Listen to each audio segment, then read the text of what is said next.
You shall love the Lord your God with all your heart, with all your soul, with all your strength, and with all your mind, and your neighbor as yourself. And he said to him, you have answered rightly. Do this and you will live. Verse 29. But he, wanting to justify himself, said to Jesus, and who is what? My neighbor. Verse number 30. Then Jesus answered and said, a certain man went down from Jerusalem to Jericho and fell among thieves, who stripped him of his clothing, wounded him, and departed, leaving him half dead. Look at this. Now by chance, a certain priest came down at the road, and when he saw him, what happened? He passed by on the other side. Look at this. Likewise, what happened, church? A Levite, when he arrived at the place, came and looked, and what happened? And he passed by on the other side. Verse 33, read together, one to go. But a certain Samaritan, as he journeyed, came where he was, and when he saw him, what happened? He had compassion. Verse number 34, so he went to him and bandaged his wound, pouring an oil and wine, and he set him what? On his own animal, that's his chariot, his own horse. Brought him what? To an inn, and what? Took care of him. See this. Verse 35, read together. On the next day, when he departed, he took out what? 2 denarii, gave them to the innkeeper, and said to him what? Take care of him, and whatever more you spend, when I come again, what will happen? See that. Look at that. So, they asked Jesus the question about who is your neighbor. That question has been asked before in law. And who was that? Was it Lord Atkinson? Said that your neighbor is anybody who is affected by your action. Yeah? I am, for instance, MTN is my neighbor. Yeah? Even though they are in South Africa. But as long as I use MTN, they are my neighbor. If their network is affecting me. Yeah? So, but that's just by the way. Now, the man, Jesus told them, oh, you shall love the Lord your God and you shall love your neighbor. And the man asked Jesus, so who is my neighbor? And Jesus, trying to explain the neighbor principle, gave them this story. He said a man was traveling, and while he was on his way, armed robbers attacked him, took everything he had, wounded him, and he was left almost lifeless and helpless on the road. The Bible said while he was there, a priest came and saw him and said, it's not my business, and went his way.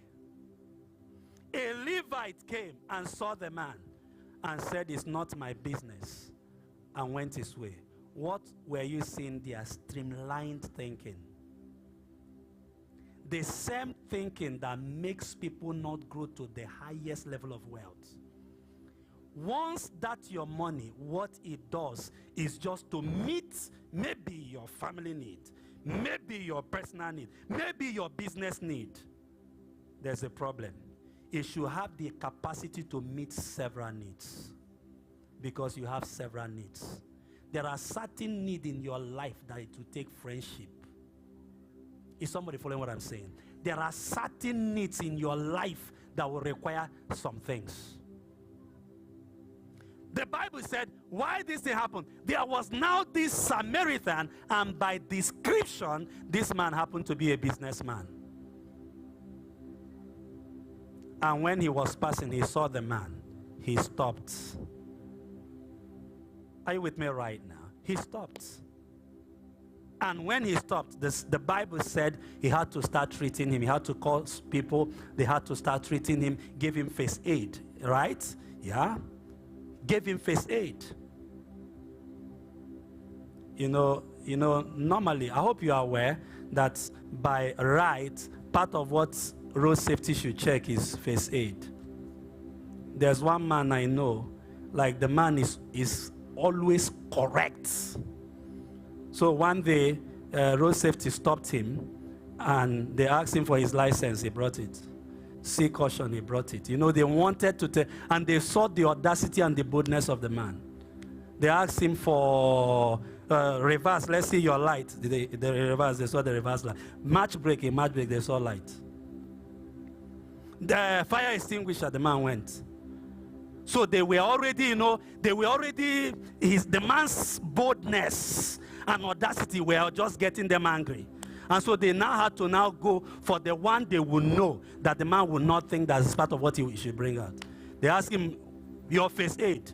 The man went and brought first aid. They said, go winch.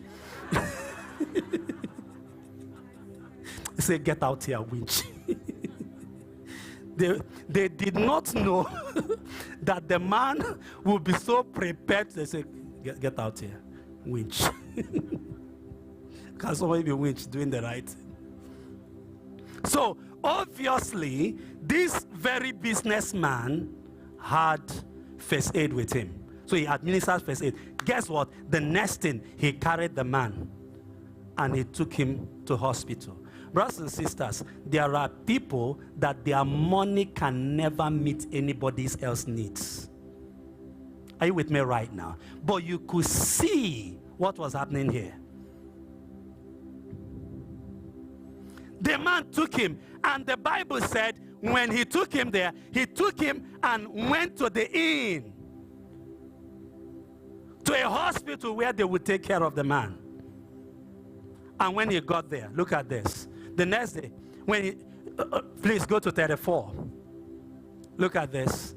So he went to him and bandaged his wound, pouring oil and wine, and he set him on his own animal, on his own horse, and brought him what? To an inn, and what? Took care of him. Look at this, verse number 35. On the next day, when he what? Departed. What happened, church? He took out 2 denarii, gave them to the hospital, the innkeeper, and said to him what? Take care of him, and whatever more you spend, when I come, what? Tell me, I'll repay you. So he didn't give them all his money. He gave them some and said, take care of him. In case you people incur more money, when I come, tell me, I'll pay you. Are you with me right now? Yeah. Why not pay all the debts?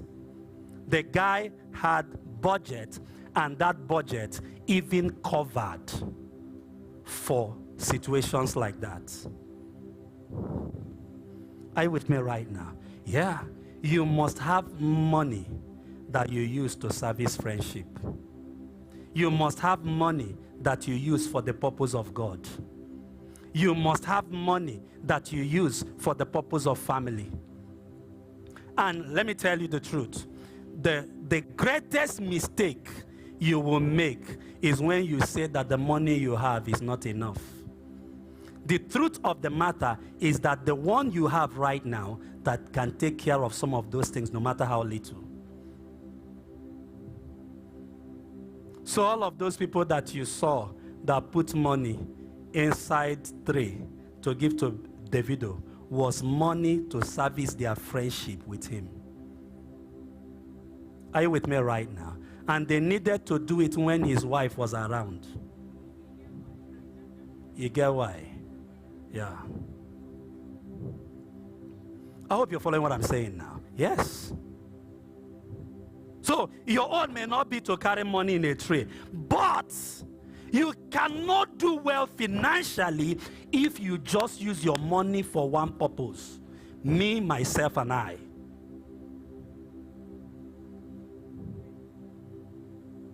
When I started giving every of our family members Christmas package, I wasn't this rich. But I just had to. Every family. And I wasn't doing it in case they are in need. No, I was doing it intentionally. Intentionally. And believe me, it was a budget for me. The money could do a whole lot for me. At times I have projects and I still have to meet up with that. At the end of the day, you do it, they say, God bless you. You think it's nothing? It carries something. I hope you're following what I'm saying now. Yeah.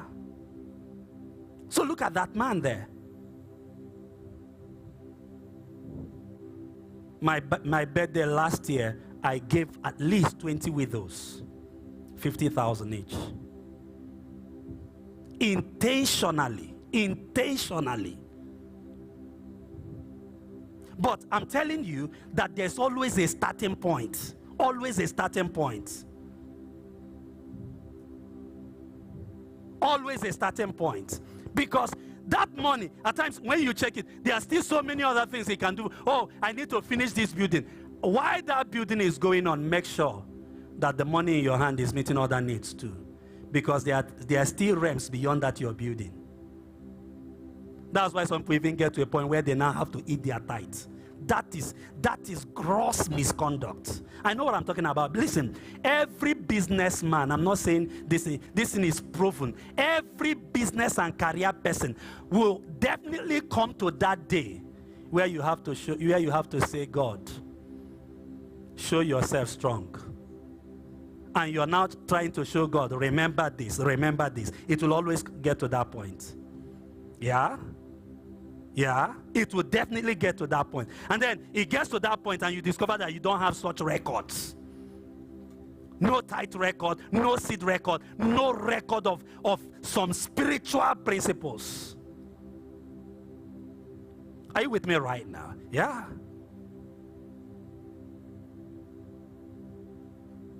Something happened last week. I've just been thinking about it. And I told myself, I said, from my next birthday, everybody that have clocked 60 in my family and lineage, I have to place them on monthly stipends. Now, this is not a matter of how much do you have. Because the problem with most persons is that most persons are believing, by the time I now make money, I'll do this, I'll do that. What you do not know is that the money you have is money enough to start. Did you hear what I said? Look at your neighbor, tell about the money you have now is money enough to start. Yeah. Pastor, what will you do when what you have is your pocket money? Yes, from that your pocket money as a student, start buying friendship. Pay tithe from it. Buy friendship. You live in Ozara. That's where your family is staying in Warri. You have friends in Lagos. Start buying friendship. Yes. Oh, next time you're going to travel to Lagos, I'd like to pay your transport. A fellow student is telling a fellow student, I'd like to pay your transport. You look for the person that is going to Abuja. Next time you're going to Abuja, I'll pay your transport. You do not know that you are buying accommodation in Lagos, in Abuja, after school.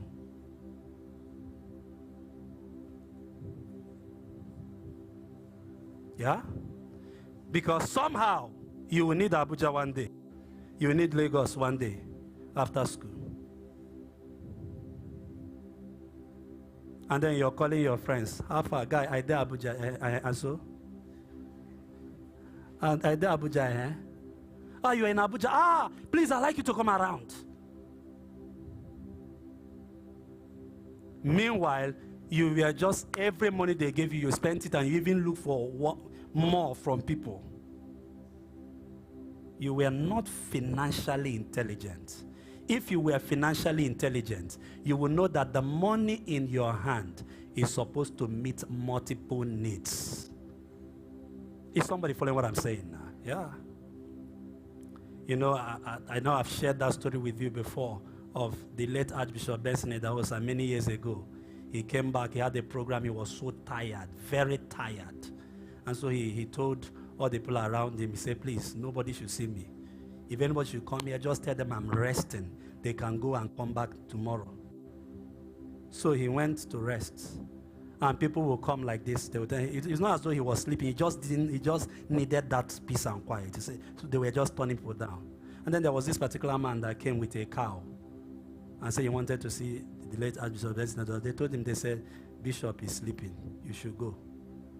From the window, the late Archbishop saw the man and the cow. He had to call the guys. He said, what's your problem? He says, he came to see you. We told him you're arrested. He said, did I tell you somebody that comes with a cow should not see me? I said, people should not the one with a cow. Your problem at times is that most of your visits don't have a cow attached to it. I'm not talking about cow now, but you know what I'm talking about. Look at your neighbor. Tell your neighbor, use your money wisely. Tell your neighbor, maximize your finances. Look at John chapter number 6. John chapter number 6.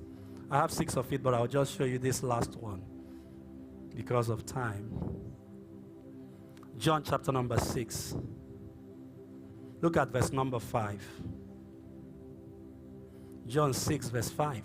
Then Jesus lifted up his eyes and seeing a great multitude coming toward him, he said to Philip, what? Where shall we buy bread? That what happened, church? So look at the subject is money for feeding, money for food, money to eat. When he saw the multitude, he asked Philip, where are we going to buy food that this may eat? Look at this, verse 6. This he said to test him, for he himself what? Knew what he would do. Look at this, verse 7. Philip answered him what? 200 denarii worth of bread is what? Not sufficient for them that every one of them may have a little. Verse number 8. Look at this. One of his disciples, Andrew, Simon Peter's brother, said to him, 9, read together, 1 to go. There is what? A young boy here who has what? 5 barley loaves and 2 small fish. But what are these among so many? Verse number 10. Then Jesus said, make the people sit down. Now there was much grass in the place, so the men sat down, in number about 5,000. Verse number 11, read together. And Jesus took the loaves, and when he had given thanks, he distributed them to the disciples, and the disciples to those sitting down, and likewise of the fish, and as much as they wanted. Verse number 12, read together, 1 to go. So when they were filled, he said to his disciples, gather up the fragments that remain, so that nothing is lost. Verse 13, read together, 1 to go. Therefore, they gathered them up and filled 12 baskets with the fragments of the 5 barley loaves, which were left over by those who had eaten. Look at this. Jesus saw 5,000 people, and these 5,000 people needed food. They were hungry. Jesus knew they should eat something. And guess what? 2 important things happened there. The scripture said when Philip was the one that was asking, oh, where do we get food to eat, to give to this food? How much are we going to spend? Then somebody showed up. Andrew said, sir, there's a little boy here. What he has is money for lunch. His lunch. Brothers and sisters, that particular little boy would have just decided to spend that money or to spend that whole lunch on himself. Are you with me right now? But guess what? He brought out the lunch for Jesus and humanity. What that boy had was also what some boys had there that they ate themselves. And that's the problem. When you think, you know, this I'm preaching right now. Somebody will now say, by the time they pay me 30,000 and I do this, the money is not enough. That's why it's difficult at times to get the money that is enough. When you start putting that money to the right use, maximizing it, part of it must be saved no matter how little. Part of it, 10% already, is to be given to God as tithe first before you think of other things you do in the house of God. Part of it must be spent for family. Yeah? Not all of it. That's where you get it wrong. Oh, pastor, is it not when I have finished eating? That's your problem. Oh, when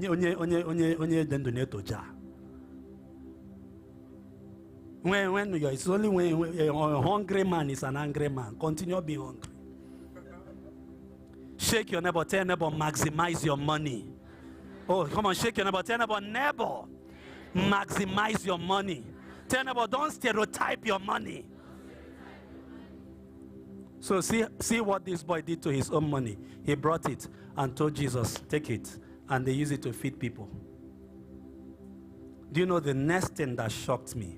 I thought the Bible said, verse number 12, look at this. Verse number 12. Verse number 12, please move fast. Oh God. So when they were what? Filled. So the subject of feeding them has been dealt with. He would have stopped there. But guess what he said? So he said to his disciples what? Gather up the fragments that remain. So you see, in feeding money is also saving money. How many baskets were left, church? 12 baskets. And it was even shocking that what was left was bigger than what was. In the name of Jesus Christ of Nazareth, I declare the blessing of multiplication. Can I hear you say a better amen? Look at that. He said, gather the fragments. And when they gathered the fragments, the Bible said there were 12 baskets filled. Filled. 12 baskets filled. You know, I heard some Bible scholars said that the 12 baskets that he said gather, that the thing is now to be shared among the disciples. Peter 1, John 1, but Thomas get it. Judas will get one. How? How can they get when they didn't give? That 12 baskets were carried to one boy. Give, it shall be given to you. Good measures, pressed down, shaken together, and running over, shall men give to your bosom. So when the guy was coming back home, he was coming back with 12 baskets. 12 hasty men were following him, carrying 12 baskets. A result of what his lunch money did for him. The problem is not that the money is small. The problem is that you're not doing what you're supposed to do with that small money. It is when you do the right thing with that small money that you will see that money grow bigger. Is somebody following what I'm saying now? Yeah. That's the problem. 12 baskets were filled. How did it happen? Gather the fragments. How did it happen? There's a little boy here. The little boy has his lunch. And the little boy brought his lunch. What somebody would have held and eaten, the guy said, no, I'm not just going to eat it. I'm going to make sure that I will maximize this. So when money is coming to you, don't use that money for just one purpose. It's wrong for you to use your money to take care of family alone. Are you with me right now? It's wrong for you to use your money to take care of friends alone. It's wrong for you to use your money to take care of business alone. Are you with me right now? Yeah?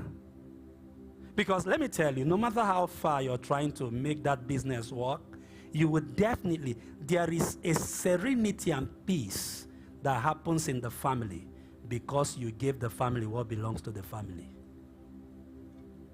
Are you with me right now? Yeah? Was it not Jesus that asked for you to give to Caesar what is Caesar? Right? And to God what is God? Give to wifey what is wifey. Yeah. If not, oh God. Oh God. Peace of mind where go. That's the problem. Oh, you should understand. Listen, there is a type of money called understanding too. Yeah. You should understand, yeah, and this is my way of showing understanding. Now, it's not so big, but I did something that shows I know that this part has to be taken care of. It's not about the volume. It's about knowing that this ought to be done while others are still going on. Are you with me right now? You can't be functioning well financially without having this.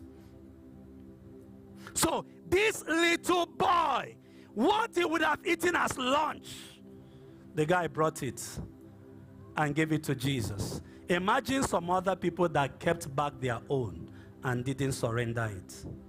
You see that money that you have, if you want to grow it very big and grow it very big, you must learn how to segmentalize that money.